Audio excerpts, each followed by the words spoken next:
หลังจากนั้นผมรู้สึกว่าเส้นทางการเรียนนี่มันบ่แม่นเส้นทางที่ผมตั้งใจเข้ามาแต่แรกนะครับแต่ว่าก็เป็นโชคดีครั้งหนึ่งที่บังเอิญว่าช่วงนั้นจะมี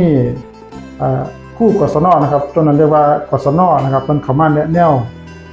พอผมได้คุยกับครูกศนท่านนั้นนะครับผมรู้สึกว่านี่ล่ะคือเส้นทางที่ผมต้องการ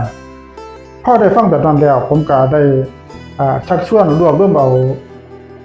เพื่อนๆเน้นนะครับได้5-6 คนเพื่อที่จะไปเรียนกศนน้ำกันนะครับซึ่งผมรู้สึกว่าหลวงพ่อท่านบ่ได้สนับสนุนเส้นทางนี้แต่ว่าท่านก็บ่ได้คัดขวางแต่ว่า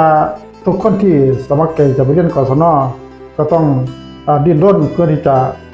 เอาตัวเองออกไปเรียนให้ได้นะครับซึ่งก็จะต้องเดินทางไปเรียนทุกวันอาทิตย์ระยะทางก็ไกลพอสมควรนะครับรวม20 กิโลก็เป็นความยากลำบากอย่างหนึ่งแต่ว่าในเมื่อได้ตัดสินใจแล้วได้ตั้งใจแล้ว